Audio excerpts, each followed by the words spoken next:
మాట్లాడాలని ఉంచుకున్నాం. ఇదే తలంపులో మనం చదువుకున్న పాఠ్య భాగాల్లో మరి మత్తయి సువార్త 8వ అధ్యాయం 14 నుండి 15 వరకు చదువుకున్నాను. అలాగే మరి ఇంకొన్ని భాగాల్లో కూడా ఈ మాటలను చదువుకున్నాం. మార్క్ సువార్త 1వ అధ్యాయం 30 నుండి 31వ వచనం వరకు మనం చదువుతాం. Marks gospel 1 chapter 1 30 to 31. సీమోను అత్త జ్వరముతో పడి ఉండగా వెంటనే వారు ఆమెను గూర్చి ఆయనతో చెప్పిరి. ఆయన ఆమె దగ్గరకు వచ్చి చేయి పట్టి ఆమెను లేవనెత్తెను. అంతటా జ్వరము ఆమెను వదిలెను కనుక ఆమె వారికి ఉపచారం చేయసాగెను. మనం లూకా సువార్త 4వ అధ్యాయంలో 38 నుండి 39 వరకు చదువుకున్నాం. యోహాను సువార్తలో ఈ పాఠ్య భాగంలో 4వ అధ్యాయంలో చూద్దాం. యోహాను సువార్త 4వ అధ్యాయం 46 నుండి 53 వరకు చదువుదాం. తాను నీరు ద్రాక్షరసముగా చేసిన గలిలయలోని కానాకు ఆయన తిరిగి వచ్చెను. అప్పుడు కపెర్నహూములో ఒక ప్రధాని కుమారుడు రోగేయుండెను. యేసు యూదయ నుండి గలిలయకు వచ్చినని అతడు విని ఆయన ఎదుకు వెళ్ళి తన కుమారుడు చావసిద్ధమై ఉండెను కనుక ఆయన వచ్చి అతని స్వస్థపరచవలని వేడుకొనెను. యేసు సూచక క్రియలను మహత్కార్యములను చూడట కంటే మీరెంత మాత్రము నమ్మరని అతనితో చెప్పాను. అందుకు ఆ ప్రధాని, ప్రభువా, నా కుమారుడు చావక మునిపే రమ్మని ఆయనను వేడుకొనెను. యేసు, నీవు వెళ్ళుము, నీ కుమారుడు బ్రతికి ఉన్నాడని అతనితో చెప్పగా ఆ మనుషుడు యేసు తనతో చెప్పిన మాట నమ్మి వెళ్ళిపోయాను. అతడు ఇంకా వెళుచుండగా అతని దాసులు అతనికి ఎదురుగా వచ్చి అతని కుమారుడు బ్రతికి ఉన్నాడని తెలియజెప్పి ఏ గంటకు వాడు బాగుపడసాగనని వారిని అడిగినప్పుడు వారు నిన్న 1 గంటకు జ్వరము వారిని విడిచినని అతనితో చెప్పి నీ కుమారుడు బ్రతికి ఉన్నాడని యేసు తనతో చెప్పిన గంట అదే అని తండ్రి తెలుసుకుని కనుక అతడును అతని ఇంటి వారందరూ నమ్మిరి. మన సహోదరుడు జ్వరమును గురించిన సంగతులను తీసుకుని వచ్చినాడు. మరి జ్వరము ఎలాంటిది అంటే శరీరంలో ఉన్న బలహీనతను చూపిస్తాం. మరి ఇంతకుముందు విన్నాం, బయటి నుండి వచ్చే విషము మన దేహంలోనికి చేరుట. The unclean thing that is outside getting inside. జ్వరము అనేది నమ్మని వారికి కాదు మాట్లాడేది, నమ్మిన వారిని గురించి దేవుడు మాట్లాడు. యేసు ప్రభువును రక్షకునిగా అంగీకరించిన వారు జీవితాల్లో జ్వరపు వాతావరణం ఉంటుంది. నేను సహోదరుడు అన్నట్టుగా ఈ శరీరంలో వచ్చే జ్వరమును గురించి మాట్లాడడం, ఫీవరిష్ కండిషన్స్, మన చుట్టూ కాలుష్యం ఉంది. దాన్ని బట్టి ఏ క్షణమున ఎవరు ఏ అనారోగ్యమునకు గురి అవుతారో చెప్పలేం. కానీ నేను మాట్లాడాలనుకున్న సంగతులు ఎలాంటివంటే ఆత్మ సంబంధమైన సంగతి. ప్రభు ఆనాడు ఇంటి లోపలికి వెళ్ళి పేతురు అత్తను జ్వరంతో ఉండగా బాగు చేసినాడు. ఇట్స్ లిటరలీ, అది క్రియాపూర్వకంగా అక్కడ జరిగింది.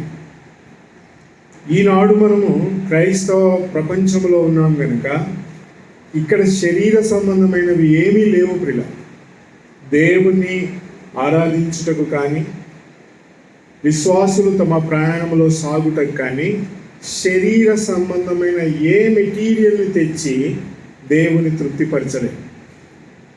ఉదాహరణకి ఒక సహోదరుడు కొన్ని 100 రూపాయలు కానుక ఇచ్చినాడు అనుకుందాం, అది మెటీరియల్, దేవుని పరిచర్యకు వాడబడుతుంది.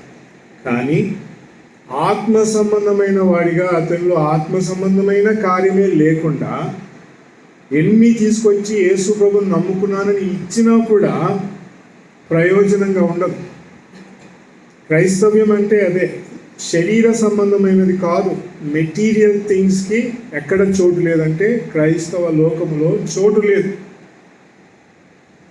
యేసు ప్రభు ఈ 4 సువార్తల్లో, మత్తయి, మార్కు, మరి లూకా, యోహాను సువార్తలు, 4 సువార్తల్లో జ్వరము అని 3 సువార్తలో చెప్పి యోహాను సువార్తలో రోగి సిక్ అని రాయబడి. ఈ 3 కండిషన్స్ కూడా ఎట్లా ఉన్నాయంటే మత్తయి సువార్తలో ఏమంటున్నాడంటే షీ లెయిడ్ ఇన్ ఫీవర్ అని రాయబడి, ఆమె పడుకొని ఉంది అని రాయబడి. మార్క్స్ సువార్తలో ఏమంటామనంటే షీ లే అని రాయబడి, ఆమె మరి షీ లే ఇన్ ఫీవర్. లూకాస్ సువార్తలో ఏమంటాం బ్యాడ్ ఫీవర్, చెడ్డ జ్వరము అని రాయబడి. యోహాను సువార్తలో వచ్చేసరికి ఏమవుతుందంటే ఆ యొక్క జబ్బు మరణమునకు తీసుకొని పోతుంది నా కుమారుణ్ణి అని ఆ యొక్క అధికారి మాట్లాడతారు. Laid, lay, bad fever and about to die. ఈ 4 వరుసల్లో చూసుకుంటే ఇంగ్లీష్లో ఒక మంచి గ్రామటికల్ సెంటెన్స్ ఉంటుంది. లే, లెయిడ్, లేయింగ్. లే, లెయిడ్, లేయింగ్ అంటే లెయిడ్ అంటే ఇంకా కంప్లీట్గా జ్వరములో ఉన్నాయి, లే అంటే ఇంకా మొదలయ్యింది అని అర్థం. ఇదిగో మరి లేయింగ్ అంటే ఇంకా చాలా చెడ్డది అని అర్థం. కానీ ప్రభు మనతో మాట్లాడుతున్న పరిస్థితి ఎలాగుందంటే ఇది ఒక ఇంటిలో ఉన్న వాతావరణం. ఫీవర్ ఎక్కడుంది అని అంటే హౌస్ కండిషన్స్. బ్రదర్ మీ ఇంట్లో పరిస్థితులు ఎలాగున్నాయని అడుగుతాం. వి ఆస్క్ మీ ఇంట్లో పరిస్థితులు ఎలాగున్నాయి. హౌస్ కండిషన్స్ ఈ సువార్తల్లో చెప్పబడింది ఎట్లా ఉందంటే జ్వరముతో ఉంది. సహోదరుడు ఇప్పుడు దాకా లేవియా కాండం, ద్వితీయోపదేశ కాండంలోని మాటలు జ్ఞాపకం చేసి, why does the house condition fail? నీ ఇంటి వాతావరణము, నీ కుటుంబ వాతావరణం ఎందుకు ఫెయిల్ అవుతుంది లేదా ఇలాంటి పరిస్థితిలో నీకు వస్తుంది అని అంటే జస్ట్ బికాస్ ఆఫ్ డిసొబీడియన్స్. అంతే, అవిధేయత చూపినందువలన నీ కుటుంబంలో ఇలాంటి వాతావరణం చేకూర్చబడతాయి. దేవుని వాక్యము ఆనాడు ధర్మశాస్త్రంలో చెప్పబడినది ఈనాడు కూడా అలాగే ఉంది ప్రియుల. House conditions. ఈ కండిషన్స్ని బాగు చేయగలిగేవాడు ఎవరు అంటే యేసు ప్రభు ఒక్కడే. He can only do these things ప్రియుల. ఇప్పుడు మన చుట్టూన్న వాతావరణంలో మన ఇంటి వాతావరణం ఎలాగుంది? My house conditions. నేను ఎట్లున్నాను, నా భార్య ఎట్లా ఉంది, నా పిల్లలు ఎలాగున్నారు, ఇవన్నీ కూడా కుటుంబ పరిస్థితులను తెలియజేస్తాం. దేవుని వాక్యమునకు లోబడిని కుటుంబాలు ఏమైతాయంటే ఈ వాతావరణమునకు వెళ్ళిపోతాయి. శరీరంలో ఉన్న జ్వరం ఏం చేస్తుంది అంటే అట్రాక్షన్ చేస్తుంది. ఉదాహరణకి బైబిల్ గ్రంథంలో భార్యాభర్తల గురించి ఇలాగ రాయబడింది. కొలస్సీ పత్రిక ఒకసారి చదువుదాం. అంటే ఇంటి పరిస్థితులను గురించి మాట్లాడుతున్నాను కనుక మనము కొలస్సీలకు రాసిన పత్రికలోనికి వెళ్దాం ప్రియుల. కొలస్సీలకు రాసిన పత్రిక అపోస్తలుడైన పౌలు మాట్లాడుతూ ఇలాగ సెలవిస్తా ఉన్నాడు. భార్యాభర్తలను గురించి ఉద్దేశించి ఆయన మాట్లాడిన మాట ఏంటంటే 18వ వచనం 19వ వచనం 3వ అధ్యాయం 18, 19, 3, 18 and 19 కొలస్సియన్స్. భార్యలారా మీ భర్తలకు విధేయులై, ఇది ప్రభువును బట్టి యుక్తమై ఉన్నది. భర్తలారా మీ భార్యలను ప్రేమించుడి, వారిని నిష్ఠూర పెట్టకుడి. ఇక్కడ ఎఫెసీ పత్రిక 5వ అధ్యాయం 24వ వచనం చదువు. ఎఫెసీ పత్రిక కొలస్సీ పత్రిక తర్వాత ఉంటుంది. 5వ అధ్యాయం, కొలస్సీ పత్రిక ముందే ఉంటుంది పిల్లలు, క్షమించాలి. 5వ అధ్యాయంలో 22, 23 చదువు. స్త్రీలారా ప్రభువునకు వలె మీ సొంత పురుషులకు లోబడినుడి. క్రీస్తు సంఘమునకు శిరస్సై ఉన్నలాగున పురుషుడు భార్యకు శిరస్సై ఉన్నాడు. క్రీస్తే శరీరమునకు రక్షకుడై ఉన్నాడు. అటువలే పురుషులారా మీ భార్యలను ప్రేమించుడి.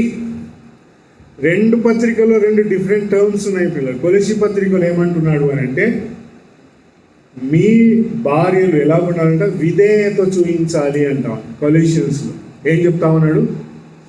ఒబీడియన్స్ పిల్లలు, విధేయత, లోబడండి అని ఎక్కడ చెప్తా ఉన్నాడు? ఎఫెసీ పత్రికలో చెప్తాను. విధేయత వేరు, లోబడుట వేరు పిల్లలు. కొలస్సీ పత్రికలో భర్తలు ఏమంటున్నారంటే నీ భార్యను నిష్ఠూర పెట్టకు అని అంటా ఉన్నాడు. ఎఫెసీ పత్రికలు ఏమంటున్నారంటే నీ భార్యను అటువలే ప్రేమించు. రెండు డిఫరెంట్ టర్మినాలజీస్ వాడబడినాయి. హౌస్ కండిషన్, ఇంటి పరిస్థితులను గురించి మాట్లాడుతున్నాను. కొలెస్సి పత్రికను మాట్లాడతాను. భార్య ఏం చేయాలంట? ఎవరికి విధేయత చూపించాలా? భర్తకు విధేయత చూపించాలి. ఇంట్లో నీ పరిస్థితి, కుటుంబ పరిస్థితి బాగుండాలి అని అంటే భార్య ఏం చేయాలి? ఇది కొత్తగా పెళ్ళైన గురించి కొలెస్సి పత్రిక మాట్లాడతలేదు. పెళ్ళై ప్రభువులో సాగుచున్న వారిని గురించి. కొత్తగా పెళ్ళైన వాళ్ళు కాబట్టి, అయ్యా ఇంతవరకు నువ్వు అమ్మ నీ తల్లిదండ్రులను ప్రేమించినావు కనుక, ఇదిగో ఇంతవరకు నీ తల్లిదండ్రులకు లోబడినావు కనుక ఇప్పుడు వెళ్ళి నీ భర్తకు లోబడు అని అంటాం.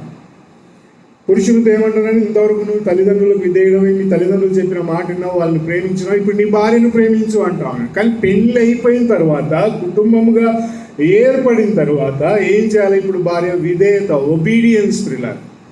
విధేయత ఎక్కడి నుంచి రావాలా? ఎవరు తీసుకొస్తారు? ఎవరికి చూపించాలి విధేయత అంటే నీ భర్తకు విధేయత చూపించాలి. ఆదాముకు విధేయత చూపించలే కాబట్టి ఆ సర్పం చెప్పిన మాటలు విని ఆమె లోబడిపోయింది. అక్కడ భార్య ఇంటి పరిస్థితులు, జ్వరము ఎందుకు వస్తుంది అంటే దేవుని వాక్యమును వినకపోతే జ్వరపు వాతావరణం మన ఇంట్లో ఉంటుంది. ఈ 4 సువార్తల్లో జ్వరము బహుభయంకరమైన. చివరికి అది ఎక్కడికి పోయిందంటే కుమారుని దగ్గరికి వెళ్ళిపోయింది. ఎవరి దగ్గర జ్వరం ఉండాలా? ఆ జ్వరము ట్రాన్స్ఫర్ ఎక్కడికి పోయిందంటే కుమారుని దగ్గరికి. అయ్యా నా కుమారుడు జ్వరంతో ఉన్నాడు, చనిపోతాడు, అతను అనారోగ్యంగా ఉన్నాడు, అతనిని బాగు చేయని మాట్లాడింది వాక్యం. ఎక్కడి నుంచి ఆరంభమైంది? పేతురు యొక్క అత్తగారి దగ్గర నుంచి ఆరంభమైతే it went in the children's state. పిల్లలు కుమారులు ఉండే స్థానానికి వెళ్ళిపోయింది. ప్రియ సహోదరులారా, యేసుక్రీస్తు ప్రభువుని నమ్ముకున్న భార్య భర్తకు ఏం కావాలా? ఒబీడియన్స్ చూపించాలా. నీ భర్త ఎంత చెడ్డవాడైనా, నీ భర్త దుర్మార్గుడైనా, దేవుని వాక్యం ఏం చెప్తుంది అంటే నువ్వు విధేయత కనపరచాలంతే. నేను విధేయత చూపించానంటే యాజిటేటింగ్ అంటారు దాన్ని, తిరుగుబాటుతనం అంటాడు. శరీరంలో జ్వరం వస్తే అదే జరుగుతుంది, తిరుగుబాటుతనం. శరీరంలో ఏముంటుందంటే రెబెలియన్ జరుగుతూ ఉంటుంది, కొట్లాడుతూ ఉంటాయి. మంచిని చెడు మంచి రెండు కొట్లాడుకుంటా శరీరం ఎలాంటి స్టేజ్లోకి వస్తుంది అని అంటే వేడెక్కిపోతుంది. పిల్లలు ఎంత విపరీతమైన టెంపరేచర్ బాడీలోకి వస్తుంది అంటే దాని నీళ్ళు పోసినా ఆ టెంపరేచర్ తగ్గదు. నువ్వు ఏం చేసినా టెంపరేచర్ తగ్గదు. టెంపరేచర్ ఎప్పుడు తగ్గుతుంది అంటే లోపల ఒక బలమైన సాధనం వెళ్ళి ఆ జ్వరమును కొట్టేసి నీ జీవితంలో గొప్ప కార్యములు చేస్తే అప్పుడు ఏమవుతుందంటే నీ శరీరంలో ఉన్న కణాల నుండి నీళ్లు బయటికి వస్తాయి. రాగానే జ్వరము సాటిస్ఫై అయి కూలిపోతుంది పిల్లలు. ఇప్పుడు భార్య భర్తకు లోబడకపోతే, భార్య నేను కఠినంగా మాట్లాడుతాను అనుకోలే, నా భార్య గురించి కూడా ఇది బైబిల్ అందరూ భార్యల గురించి మాట్లాడుతుంది. కింద ఆమె వండుతుంది నా భార్య, but she also needs that. ఏం కావాలా? విధేయత చూపించాలి.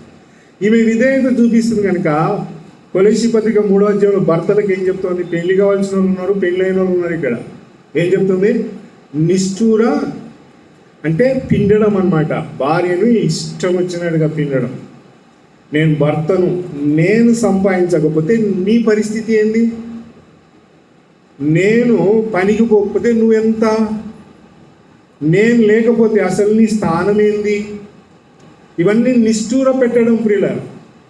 అసలు నువ్వు నీ భార్య లేకపోతే నువ్వు లేనే లేవు, నేను లేను. నా భార్య లేకపోతే ఐఎమ్ నథింగ్. బైబిల్ చెప్తా ఉంది. పురుషుని మహిమ ఎవరంట? కొరింథీ పత్రికలో రాయబడింది. ఎవరు పురుషుని మహిమ? స్త్రీ అని తెలుగులో చెప్తుంది, భార్య అని ఇంగ్లీష్లో చెప్తా ఉంది. నీ మహిమ ఎవరు అంట? పురుషునికి సహోదరులకు మహిమ కావాలా? కూర్చున్న సహోదరులతో మాట్లాడు. నీకు నిజంగా ఘనత కావాలా? నీ భార్యను నిష్ఠూర పెట్టకు. నీ భార్య నిన్ను బట్టి పారిపోవడానికి ప్రయత్నం చేయకూడదు. నీ భార్య నిన్ను బట్టి వేదన భయంకరమైన క్షోభకు గురి కాకూడదు. పీస్ఫుల్ కండిషన్స్ లేకపోతే నీ ఇంట్లో నీ భార్య ఎలాగుంటుందంటే చెప్పలేని పరిస్థితి. House conditions. యేసు ప్రభు ఈ ఇంట్లోనికి వెళ్ళాలనుకున్నాడు. బట్ ద హౌస్ కండిషన్స్, ఇంట్లో ఉన్న వాతావరణం ఎలా ఉందంటే జ్వరమయంగా ఉంది. ఇల్లు బాగులేదు. ఆ ఇల్లు జ్వరంతో నిండుకుంది కదా. ఇప్పుడు ఆ ఇంట్లో ఉన్న ఆ జ్వరం ఎక్కడికి పోయిందంటే కుమారుని దగ్గరికి పోయింది. It went to the son. ఎంత శోచనీయమో చూడండి. ఆ అధికారి పరిగెత్తకుండా యేసు ప్రభుని వెతకాల్సి వచ్చింది. ఆ ప్రధానుడు యేసు ప్రభు ఎక్కడున్నాడో వెళ్ళాలనుకున్నాడు. కపెర్నహూమునకు వచ్చినాడని తెలుసుకొని అక్కడికి పరిగెత్తుకొని పోయి, అయ్యా నా ఇంట్లో ఉన్న నా కుమారుడు బాగులేడు, అతనిని బాగు చేయి, సిక్ అని అన్నాడు. యేసు ప్రభు అన్నాడు, ఇదిగో వెళ్ళు, బాగవుతుంది.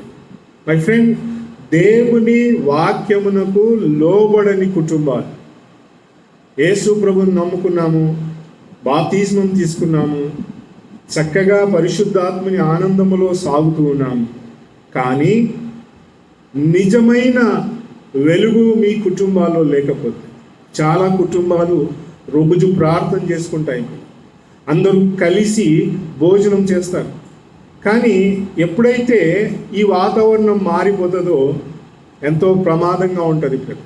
ఈ ఇంటి వాతావరణం ఇలాగూ మారుతుంది అంటే ఒక రెఫరెన్స్ చూడండి. మత్తయి సువార్త 12వ అధ్యాయంలో, 12వ అధ్యాయం మత్తయి సువార్త 12, మాథ్యూస్ గాస్పెల్ 12:43-45, 43వ వచనం నుండి 45వ వచనం వరకు చదువు. అపవిత్రాత్మ ఒక మనిషిని వదిలిపోయిన తర్వాత అది విశ్రాంతి వెతుకుచు నీరు లేని చోట్ల తిరుగుచుండును. విశ్రాంతి దొరకనందున నేను వదిలి వచ్చిన నా ఇంటికి తిరిగి వెళ్ళుదని అనుకుని వచ్చి ఆ ఇంట ఎవరునూ లేక అది ఊడ్చి అమర్చినట చూచి వెళ్ళి తనకంటే చెడ్డవాడైన మరి 7 దయ్యములను వెంటబెట్టుకుని వచ్చును. అవి దానిలో ప్రవేశించి అక్కడనే కాపురముండును. చేత ఆ మనుషుని కడపటి స్థితి మొదటి స్థితి కంటే చెడ్డదవును. అలాగే ఈ దుష్టతరం వాళ్ళందరికీ సంభవించండి. యేసుప్రభు ఏమంటున్నారంటే మొదటి స్థితి కంటే కడపటి స్థితి బహు భయంకరంగా మారిపోతుంది. ఎందుకంటే ఇంట్లో ఉన్నది యేసుప్రభుని నమ్ముకోగానే అంతా వెళ్ళిపోతుంది. పిల్లల, యేసుప్రభుని నమ్మినప్పుడు నీ జీవితంలో ఉన్న చెడుగు, పాపము, అపవిత్రత అంతయు కూడా వెళ్ళిపోతుంది. ఈరోజు సహోదరుడు స్తుతులు చెల్లిస్తూ ఏమన్నాడంటే, నీ నామము శోభకరము అని అన్నాడు. శోభ అంటే సమాధానం, పీస్. ప్రియ, ఏ ఇంట్లో యేసు ప్రభు నామము తాండవం ఆడుతుందో ఆ ఇంట్లో ఏం తాండవం ఆడుతుంది అంటే సమాధానం తాండవం ఆడుతుంది. ఆ సమాధానం ఉన్న చోట్లో బయట ఒకడు తిరుగుతూ ఉన్నాడు. ఆ సమాధానం నిరగొట్టాలని, నీ కుటుంబ జీవితంలో నీ సమాధానం నిరగొట్టాలని ఒకడు పోయినాడు ఇంట్లో నుంచి. ఇంకా ఎంతోమందిని తీసుకొచ్చి బయట నిలబెట్టినంటే 7 mighty persons, 7గురిని తీసుకొచ్చి ఎక్కడ నిలబెట్టినాడంటే బయట నిలబెట్టినాడు. ఇప్పుడు అవిధేయత దేవుని వాక్యమునకు చూపించినాము మన ఇంట్లో అంటే, అవిధేయత ఎక్కడికి వస్తుంది? దేనికి చూపిస్తామంటే ఇంట్లో పరిస్థితులు ఏమైనా రాగానే దేవునికి వ్యతిరేకమైన క్రియలు చేయడం. పౌలు అంటాడు, అవిశ్వాసులకు విశ్వాసి, అవిశ్వాసితో నీకేం పాలు, లోకముతో క్రైస్తవునికి ఏం పాలు, విగ్రహములతో దేవుని ఇంటికి ఏమి సంబంధము, చీకటికి వెలుగుకు ఏమి పొత్తు, క్రీస్తునకు బెలియాలకు ఏమి సంబంధము. ఈ డిఫరెన్షియేషన్ మన ఇంట్లో లేకపోతే, దేవుని వాక్యమునకు మనం లోబడకపోతే ఇంట్లోకి ఏమొస్తుందంట? 7గురు వచ్చేస్తారు. ఇంకా వచ్చేమవుతుందంట? ఎవరిని పట్టుకుంటుంది పిల్లరా? ఇంట్లో ఉన్న పరిచర్య చేయగలిగే వాతావరణమును అరెస్ట్ చేస్తుంది. అంతే. వైరస్ వచ్చి ఏం చేస్తుందంటే ఊపిరితిత్తులను అరెస్ట్ చేస్తుంది పిల్లలు. మనిషి ఊపిరి పీల్చుకోలేనటువంటి స్థితిలోనికి వచ్చేస్తాడు. అలాంటి పరిస్థితి రాగానే అవయవాలన్నీ కూడా ఆగిపోతాయి. మై ఫ్రెండ్, ఆత్మీయంగా ఇంట్లో ఊపిరి ఆడకుండా ఉండాల్సిన పరిస్థితి ఎవరి నుంచి ఆరంభమైతే తెలుసా? Just of the wife. పిల్లల భార్య ద్వారానే అది ఆరంభమవుతుంది. ఆ వాతావరణంను కల్పించగలిగిన వారు ఎవరంటే భర్త. ఆమెకై ఆమె తెచ్చుకోదు. బైబిల్ ఆమెను గురించి చక్కగా మాట్లాడుతుంది. ఆమె విధేయత కలిగినది, ఆమె లోబడేది. బైబిల్లో సామెతల గ్రంథంలో ఏం రాయబడింది అంటే మరి గుణవంతి అయిన భార్య అని రాయబడి. భార్య అనే పదములో ఏ దోషం లేదు ప్రియుల. భర్త అనే పదంలో దోషం ఉందంటే లేదు. భర్త యేసు ప్రభువునకు చూపించబడతా ఉంది, భార్య సంఘమునకు చూపించబడతా ఉంది. సంఘములో ఏమైనా లోపం ఉందంటే నో. ఉదయకాలం సహోదరుడు స్తుతులు చెల్లిస్తూ, నీ సంఘము పవిత్రమైనది, నువ్వు పవిత్రమైన వాడు. యేసు ప్రభు పవిత్రమైన వాడు, సంఘము కూడా పవిత్రమైనదే. ఆ తలంపులో ఎలాంటి మచ్చ లేదు. ఇది దేవుడి తలంపు ప్రియుల. కానీ లిటరల్గా మనం మాట్లాడుకుంటే, మనల్ని గురించి మాట్లాడుకుంటే, ఇంట్లో ఏమొచ్చిందంటే అవిధేయత, బికాస్ ఆఫ్ రెబెలియన్ ఏమొచ్చింది అంటే, ఎవరు రెబెల్ చేస్తారు? భార్యాభర్తల మధ్యనే వచ్చేది ఇది. భార్యాభర్తలు ఒకరితో ఒకరు పోరాడి, ఒకరితో ఒకరు సనుగి, ఒకరి మీద ఒకరు చెప్పుకున్నప్పుడు the house conditions changes, transforms from peace to fever. పిల్ల సమాధానంగా ఉండాల్సిన కుటుంబము జ్వర వాతావరణం, వేడి పుట్టుకొని వస్తుంది. ఇంట్లోకి రాగానే ముట్టుకోగానే జల్లరించిపోవాల పరిస్థితి. అలాంటి విష వాతావరణం తీసుకొచ్చేది ఎవరంటే అపవాది. పిల్ల ఎవరు ఇచ్చినారు చోటు? మీ ఇద్దరు కలిసి ఇచ్చినారు. భర్తలు ఇద్దరు కలిసి ఎవరికి చోటు ఇచ్చినారంటే అపవాదికి చోటు. అది రావద్దు అని అంటే ఎవరు రావాలా? యేసు ప్రభు రావాలా. నీ జీవితంలో అలాంటి వాతావరణం అంతా పోవాలి అని అంటే హూ షుడ్ కమ్ ప్రియులారా? దేవుడు మన ఇంట్లోనికి రావాలి. లేడా అంటే ఉన్న వాతావరణమును పాడు చేసినారు. ఉన్న వాతావరణం అంతా జ్వరమయం అయిపోగానే అంత అరెస్ట్ అయిపోయి పరిచర్య చేయలేనటువంటి దుస్థితిలోనికి ఇల్లు మారిపోయింది. కుటుంబము యెహోషువ గ్రంథం 24వ అధ్యాయం 24వ వచనంలో యెహోషువ అంటే నేనును నా ఇంటి వారం ఎవరిని సేవిస్తాము? దేవుని సేవిస్తాం. కుటుంబ వాతావరణం ఎవరిని సేవించాలా? పాస్టర్లను కాదు, బిషప్లను కాదు. లోకంలో బిరుదులు కట్టుకొని నేను పాస్టర్నయ్యా, నేను బిషప్ను, మొన్న ఆయన బిషప్ చనిపోయినాడని గొప్పగా మెసేజ్లు ఫ్లాట్ చేసినారు. ఎవరు బిషప్, ఎవరు పాస్టరు, ఎవరు రెవరెండ్ పిల్లలు? బైబిల్ వెలుగు. వాక్యమును వ్యతిరేకంగా చెప్పగి, వాక్య వ్యతిరేకంగా నడిచే ప్రతి వారి జీవితంలో జ్వరం ఉంటుంది ప్రియుల. ఆ వాతావరణం రాకుండా ఉండాలి అంటే దేవుని వాక్యమునకు చోటు ఇవ్వాలి.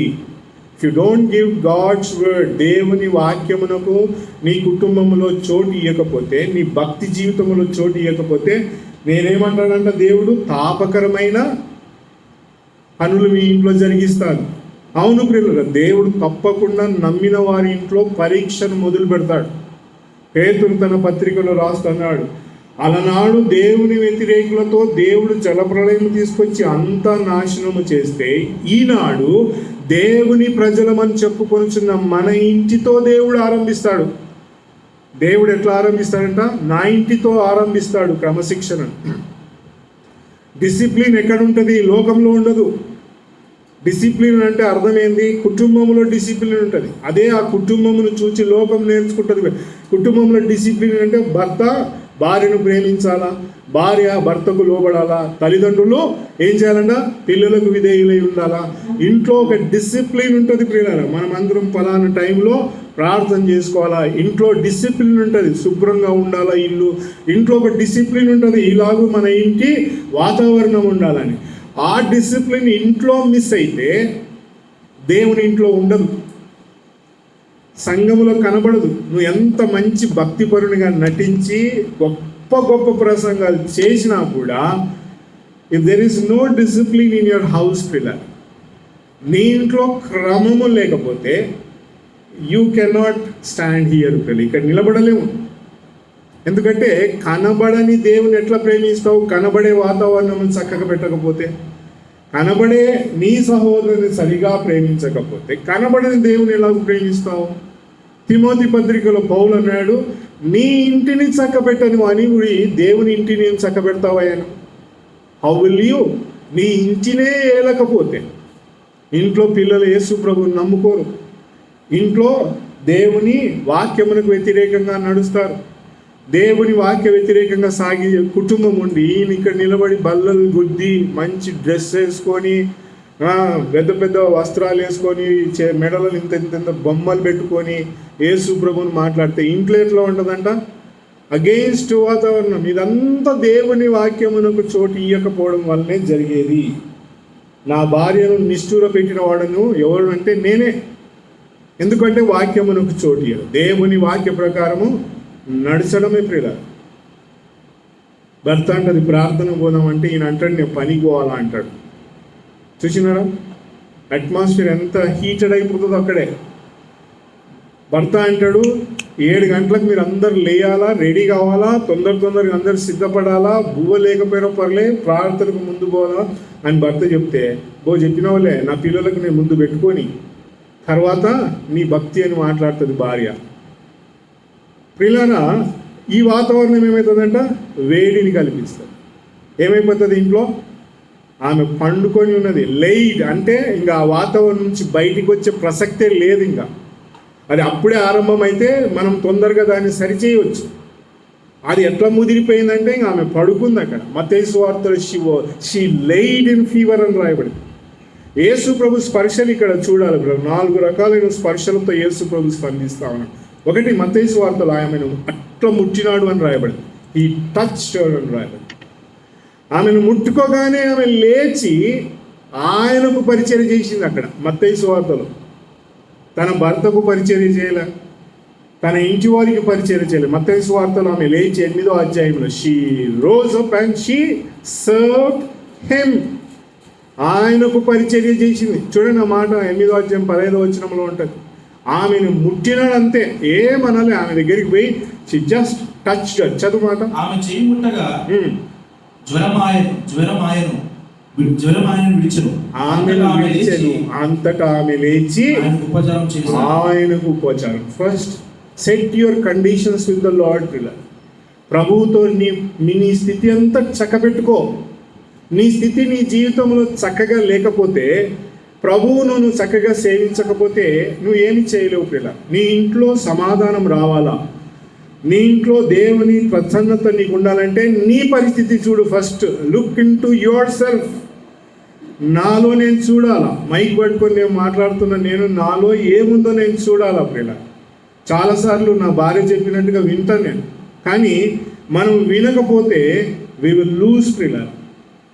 నా జీవితంలో నేను సరి చేసుకోవాలా. ఫస్ట్ నేను సరి చేసుకోకుండా నా భార్య ఇంత మాట అన్నది కానీ పోయి బయటికి పోయి నమ్మినోడు ఏం చేస్తాడంటే ఫుల్ బాటిల్లో హాఫ్ బాటిల్లో బాగా తాగి సిగరెట్లు లాగి ఇంటికి వచ్చి ఇప్పుడు ఏం చెప్పినావు పొద్దునను.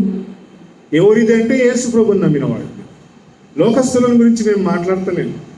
చాలా నాకు తెలిసిన సహోదరులు ఉన్నారు, చూసినా నేను కళ్ళారా చూసే చెప్తున్నాను.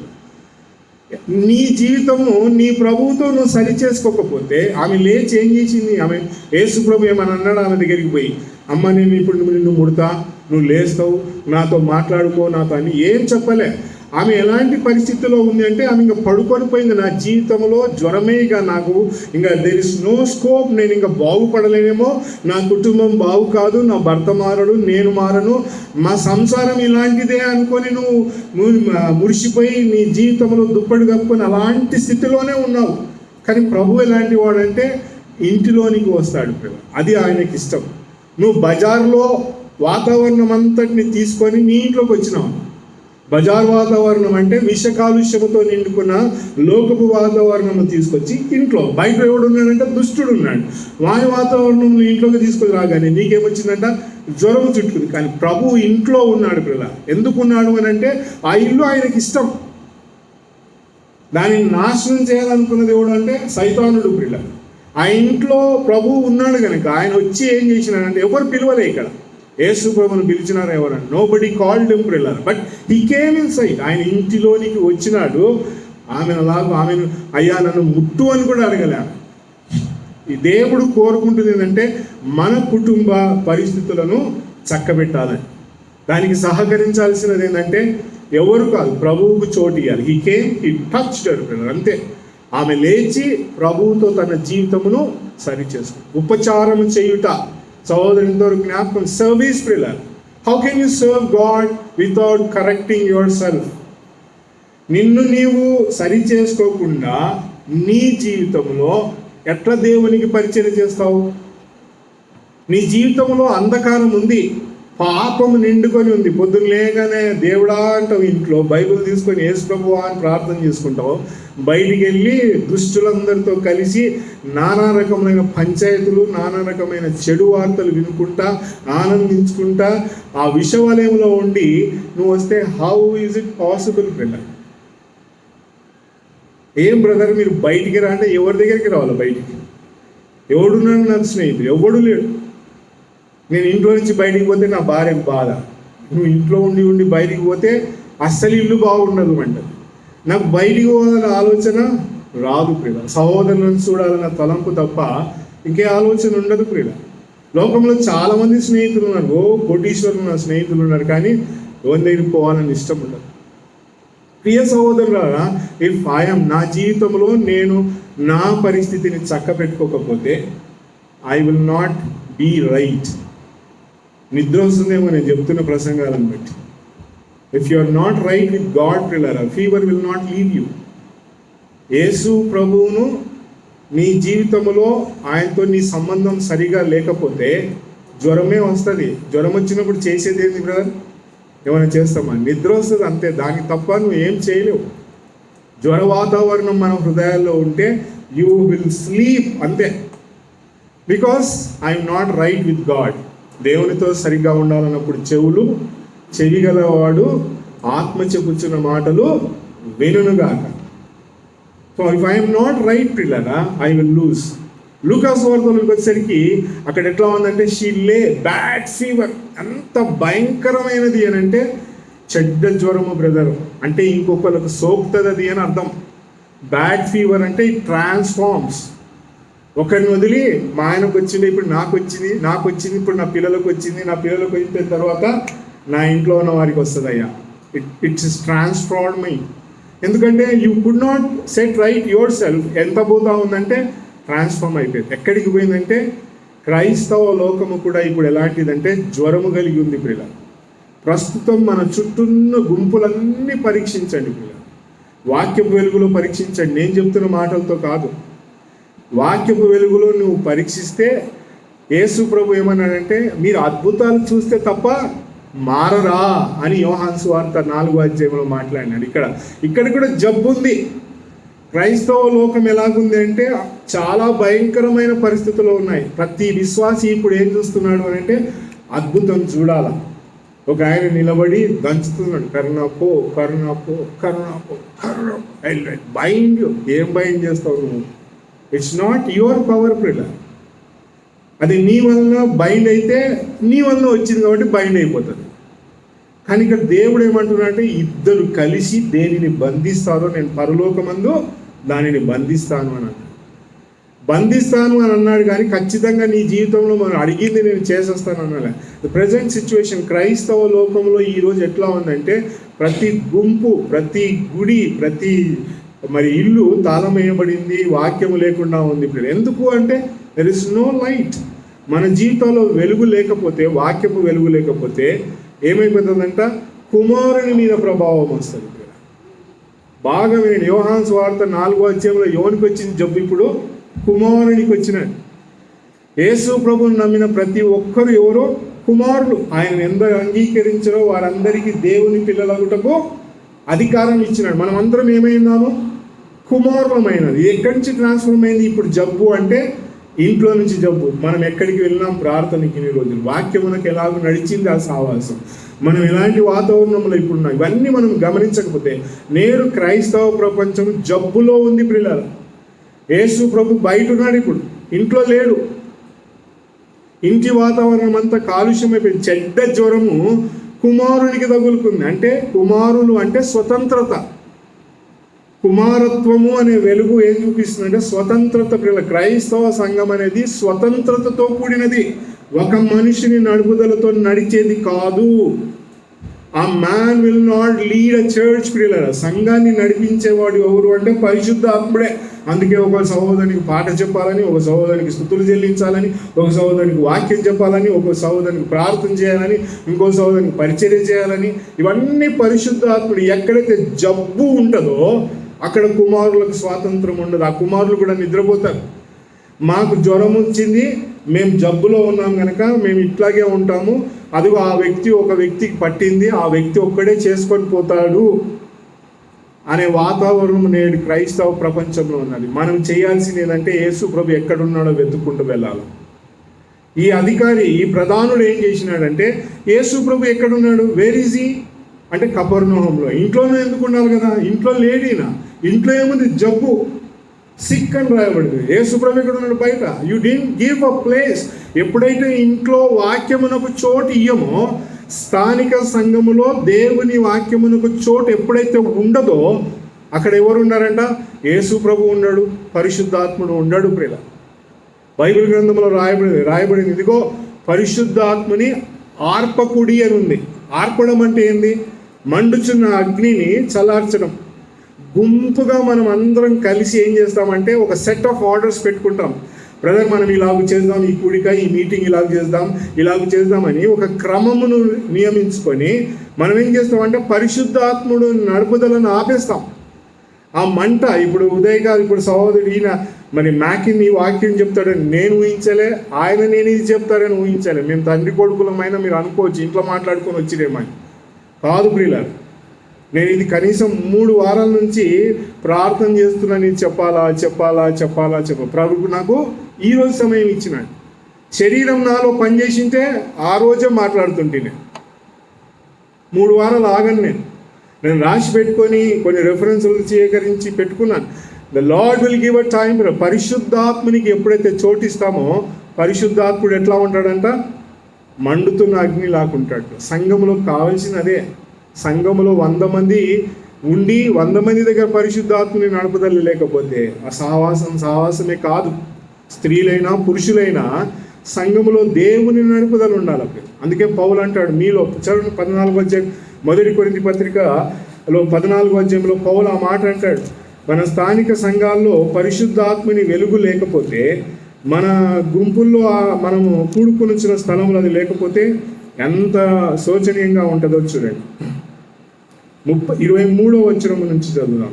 24వ వచనం 25వ వచనం చదవాలి. 1 కొరింథీ పత్రిక 14వ అధ్యాయం 24, 25. అయితే అందరూ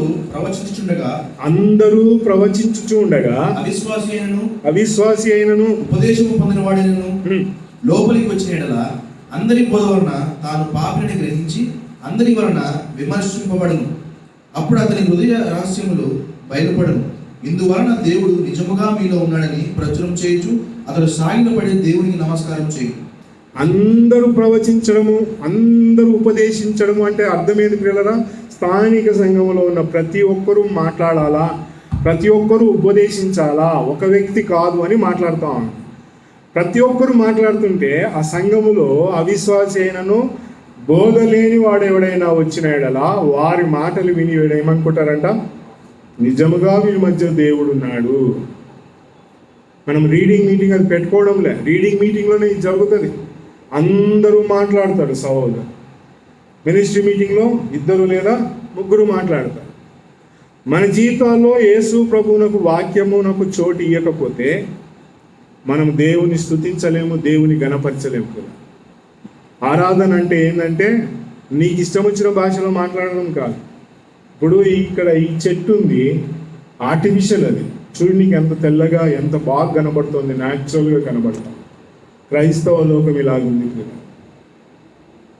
చూడడానికి ఆకర్షణీయమైన క్రియలు కనబడతాయి నేడు ప్రస్తుతం ఉన్న చుట్టూ వాతావరణంలో. నిజమైన వాతావరణంలో ఆకర్షణీయమైన వ్యక్తులు ఎవరు ఉంటారంటే సహోదరులే. ఆకర్షణీయమైన వాడు ఎవరంటే సహోదరియే. నా సహోదరి ఎంత ఆకర్షణీయంగా ప్రభువులో కనబడుచు ఉన్నాడు. ఆత్మీయ సుందరత్వము మనలో చూడకపోతే మనం దేవుని ఆరాధించలేము. ఫీవరిష్ కండిషన్స్ నాలో ఉంటే ఏం చేస్తామంటే, అబ్బా ఈమె వచ్చిందా ఈరోజు, అబ్బా ఈయన వచ్చిందా అన్న నిలబడితే ఇంకా అయిపోతుంది. ఇదే మాట్లాడతాడు, ఇదే చెప్తాడు. వెలుగు లేకపోతే అది మాట్లాడతాడు. కానీ నిలబడి మాట్లాడుతున్న సహోదరులు నేను చూడాల్సిన వెలిగిందంటే నా సహోదరుడు లేచి నిలబడి దేవుని స్తుతిస్తున్నాడు కనుక ఒక పదము నాకు దొరుకుతుంది అందులో. నీ ఎదుర్చున్న వాళ్ళలో ఆనందం, సంతోషం, వెలుగును చూడకపోతే feverish conditions are there with you ప్రిల్ల. నీలో ఆ అంధకార సంబంధమైన జ్వర వాతావరణం ఉంటుంది. ఈ వాతావరణం అంతా పోకపోతే నష్టపోతాం. ఈ వ్యక్తి వచ్చి యేసుప్రభుతో యోహాను సువార్తలో ఉన్న వ్యక్తి ఏమన్నాడంటే, యేసుప్రభు ఎక్కడున్నాడు అక్కడికి పోయినాడు. ప్రభువా నువ్వు సెలవి అంటే యేసుప్రభు అన్నాడు, పో నీ కుమారుడు బాగైపోయినాడు అన్నాడు. అంతే, ఆయన ఇంటికి పోయేసరికి ఒక రోజు దాటిపోయింది పిల్లలు. 1 day's జర్నీ ఎగ్జాస్టెడ్. ఇంటికి వచ్చి అతడు రాగానే ఇంట్లో ఉన్న దాసులు ఏమన్నారంటే, నీ కుమారుడు బాగైనాడు. ఎప్పుడైనాడు? నిన్నటి, ఎస్టర్డే అని రాయబడింది అక్కడ వాక్యంలో. ఎందుకు రాస్తారో ఒకసారి మనం, నిన్నటి దినమున ఏం జరిగిందంట, పలాని టైంలో 7th hour అని రాయబడింది. అప్పుడు నీ కుమారుడు బాగా. అంటే మనము నిన్నటి వారమే, రేపటి వారం కాదు, ఎప్పుడు జరిగింది? నిన్న జరిగింది ఇది. దేవుని వాక్యము నిన్న, నేడు, రేపు ఎప్పుడు కూడా ఒకటే ఉంటుంది. కానీ ఆ వాక్యం మీద నమ్మకం కలిగి నడవాలి. ఈ అధికారి he trusted in the word of Jesus ప్రియులారా. యేసు ప్రభు మాటపై ఆయన నమ్మకం ఉంచినాడు కనుక వెళ్ళిపోయినాడు. ద సేమ్ డే, అంటే యేసు ప్రభు వాక్యమునకు చోటు ఇస్తేనే ప్రియులారా. జబ్బు ఎందుకు వచ్చిందంటే వాక్యమునకు చోటు ఇవ్వలేదు కాబట్టి జబ్బు వచ్చింది. ఇప్పుడు జబ్బు పోవాలంటే వాక్యమునకు చోటు ఇవ్వాలి. ఈ అధికారి వాక్యమునకు చోటు ఇచ్చినాడు. ఈ బిలీవ్డ్, యేసు ప్రభు మాట మీద నమ్మకం ఉంచినాడు కనుక ఏమైంది? అతని జ్వరమంతా వెళ్ళిపోయింది ప్రియులారా. He was perfect. కనుక ప్రియులారా, దేవుని ప్రియ బిడ్డలమైన మనము దేవుని కొరకై మనము నడిచినప్పుడు జ్వరము ఇంట్లో ఉంటే యేసు ప్రభు ముడతాడు. జ్వరం ఇంట్లో ఉంటే యేసు ప్రభు చేయబట్టుకొని లేపుతాడు. జ్వరం ఇంట్లో బాగా భయంకరంగా చెడ్డ జ్వరం వస్తే యేసు ప్రభు జ్వరమును గద్దిస్తాడు ప్రియులారా. మనుషులను కాదు గద్దించేది. He will not rebuke men ప్రియులారా. ఎవరిని గద్దిస్తాడంట? లూకాసు వార్తలో జరిగింది అదే. ఆయన జ్వరమును గద్దించను. జబ్బు విషవాతావరణం తీసుకొచ్చి మరణమును తీసుకొచ్చే ఆ సమయమున యేసుప్రభు ఏం చేస్తాడంట? He will set everything right. విశ్వాసం ఉంచాలి, వాక్యం మీద మనసు ఉంచాలి. కనుక ఇంటిలో, నా ఇంట్లో, ఇఫ్ మై హౌస్ కండిషన్స్, నా ఇంట్లో యేసు ప్రభు లేకపోతే ఎట్లా ఉంటుందంట? There will be fever. Yesu ప్రభువును రక్షకునిగా అంగీకరించకపోతే ఇంట్లో జ్వరం. ఆ జ్వరము పోదు. ఎందుకంటే దుష్టుని చేత ఇంట్లో జ్వరం వస్తే దాన్ని తరమగలిగేవాడు ఎవడు లేడు, యేసు ప్రభు తప్ప. ఇంట్లో యేసు ప్రభు రావాలా, ఇంట్లో యేసు ప్రభు కావాలి. వస్తే ఎవ్రీథింగ్ విల్ బి పర్ఫెక్ట్. స్థానిక సంఘంలో యేసు ప్రభు ఉండాలా, పరిశుద్ధాత్ముడు ఉండాలి. ఆయన వాక్యమునకు చోటు ఇవ్వాలి. జ్వరము వచ్చేదే వాక్యమునకు చోటు ఇవ్వకపోవడం వల్లనే. జ్వరము పోవాలి అంటే వాక్యమునకు చోటు ఇవ్వాలి.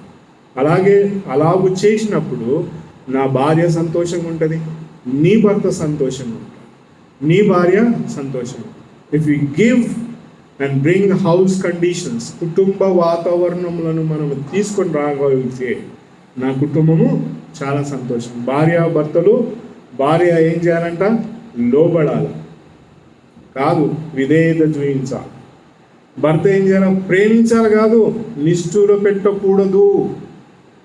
ఇది గుర్తుపెట్టుకోండి ప్రియులారా. ప్రేమించమన్నాడు కదా, నేను ప్రేమిస్తున్నా బ్రదర్. చీర తెచ్చిన, జాకెట్ ఇచ్చిన, మెడలో గొలుసు వేసిన, గాజులు తెచ్చిన, మెట్టలు తెచ్చిన, అన్నీ తెచ్చిన, నేను ఇన్ని సంవత్సరాలు నడిపించిన సంసారం, ఇవన్నీ చెప్పకు. నిష్ఠూర పెట్టినావా అంటే జవాబు ఉండదు ఇక కదా. ఏమనుకుంటావు? నిష్ఠూర పెట్టినావా అంటే no answer. So my friends, ప్రియ సహోదరులారా, మీ భార్యను నిష్ఠూర పెట్టకు. సహోదరులారా, మీ భర్తను విధేయత చూపించాలి. నీ కుటుంబ వాతావరణం, హౌస్ కండిషన్స్ అన్నీ బాగుంటాయి. జ్వరము రాదు మీ ఇంట్లో. వచ్చిన యేసు ప్రభు ముడతాడు, యేసు ప్రభు లేపుతాడు, యేసు ప్రభు జ్వరమును గద్దిస్తాడు. ఎంత గొప్ప రక్షకుడు! హౌ పవర్ఫుల్ ఈజ్ ప్రియులారా. ఇంట్లో ఎలాంటి వాతావరణం వచ్చినా బాగు చేయగలరు. ఇంట్లో నుంచి యేసు ప్రభును పంపించేయకండి. వెతుక్కుంటూ పోవాల్సి వస్తుంది ఎక్కడెక్కడికో, కానీ దొరకడు నీకు. ఆయన వెళ్ళక మునుపు అందుకే యేసు ప్రభు అన్నాడు, ఇదిగో నేను తలుపు నొద్ద నిలుచుండి తట్టుచున్నా, ఎవడైనా నా స్వరం. ఇంట్లో లేడు, ఇప్పుడు బయట ఉన్నాడు ఆయన. ఎందుకు అంటే వాక్యం మనకు చోటు ఇవ్వకపోతే యేసు ప్రభు ఎందుకుంటాడు? ఆయన చెప్పినట్టు నడవకపోతే యేసు ప్రభు నీతో ఎందుకుంటాడు, నాతో ఎందుకుంటాడు? ఆయన తలుపు నొద్ద నిలిచిండి తట్టుచున్నాడు, ఎవడైనాను నా స్వరం విని తలుపు తీసినాడలా నేను అతనితో, అతడు నాతో కూడా భోజనమును చేస్తాను. ఇంటికి పోయినాక బ్రదర్ బాగా చెప్పింది కదా నీ గురించి, మంచిగా ఈరోజు అని అనుకుంటాడేమో ఇంట్లో. నీ జీవితం నువ్వు చూసుకో ఫస్ట్. నేను ఎట్లా మారినాను, ఈ వాక్యం నా కొరకే చెప్పబడిందని అనుకొని ఇంటికి వెళ్ళండి, సమాధానం ఉంటుంది. ఎవరు నీతో మాట్లాడు, నా గురించే దేవుడు మాట్లాడినాడు, నా గురించే దేవుడు మాట్లాడినాడు అని చెప్పగలరు. అలాగే మన కుటుంబాలను సరి చేసుకుంటూ ఇప్పుడున్న పరిస్థితులలో హెచ్చరికలు, వార్నింగ్స్ని తీసుకోండి. దేవుడు మాట్లాడుతున్నాడు, బయటికి వెళ్ళకండి. బయట ఏముందంట? 7 ఉన్నారు, విష వాతావరణం ఉంది. ఇంటి వాతావరణమును కట్టుకోండి, ఇంటి వాతావరణమును భద్రపరచుకోండి. దేవుడు మిమ్మల్ని దీవించి ఆశీర్వదించునుగాక. ఆమేన్.